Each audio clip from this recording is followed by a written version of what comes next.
I know we did last year, but it's the final this week, so quick word on that. Yeah, as it gets nearer, the importance of it for both clubs is just going to really ramp up. 40,000 English fans going over to Bilbao. It's going to be a special atmosphere, and a lot at stake. A lot at stake for both managers, for both clubs. It really does impact the next, I think, maybe possibly 2-3 years for each of these clubs, because they need investment into their teams. And if they don't get this Champions League money, then there's going to be a lot less investment, which means then that they could not finish it. They might not finish in the Champions League next season, which then means that you're just, if you like, bumping the problem more down the road. And yeah, so important for both clubs. Ange, many saying that no matter what happens, that he may not stay at Spurs. So he said earlier on in the season that he would win silverware in his second season, and he's on the brink of doing so. For Ruben Amorim, you know, to win silverware in his first season at Manchester United and sort of be able to overcome the horrific league form and go into that pre-season with a new group of players, with the the money behind him that he's got to be able to invest into the squad, and the confidence of a medal round the players' necks and his neck is massive. So it's huge on Wednesday, and I said from the moment that those two teams went through, I've got a sickly feeling about it. I won't look forward to it on Wednesday, to be honest with you, from a point of view as being a United fan, until it's over and hopefully United have won. But I know Tottenham fans will be thinking very differently. Yeah, it is that time when we all feel sick as fans. Obviously, playoff weekend ahead as well. Yes. We didn't go into that, but by this time next week, Sheffield United or Sunderland will have ticked the final box. That's a massive game. Last weekend of the Premier League. A series of £100 million football matches, Peter. Exactly that, Gary. Exactly. What football was designed for? Was it? Okay. I don't think so. Well done, Gary. Thank you very much. Thanks. One other thing before we close, I think people would like to hear your excitement about the upcoming Europa League final. It's not excitement. I mean, what a game.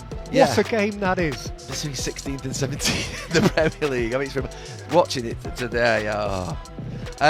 Look, what an opportunity. What a game. A game with such jeopardy, such consequence for the winners and for the losers.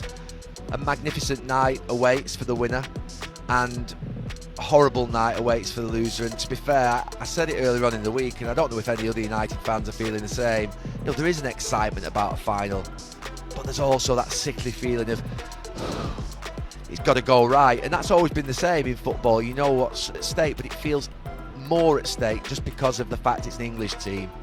You know, in 2008, I wasn't in the squad, in the matchday squad, but I travelled with the squad to Moscow when we beat Chelsea, and it was a game where you just thought, if Chelsea had beaten us that night, how bad would it have been? How sort of, you know, just losing against Chelsea, one of the competitors in your own league, and then, you know, the United lads, Tottenham lads will travel there in 10 days' time and to Bilbao with excitement, wanting to win, knowing they can get Champions League football at the end of what's been a horrible season for both of them in the Premier League, and grab some sort of type of victory from defeat. And that's how it would be for, I think, Ange Postecoglou and for Ruben Amorim. Ruben Amorim's quotes the day after the game, I think, were quite stark about, you know, the fact that, you know, every single weekend they seem to just let those United fans down. They've just switched off completely when it comes to the Premier League, and Tottenham have as well.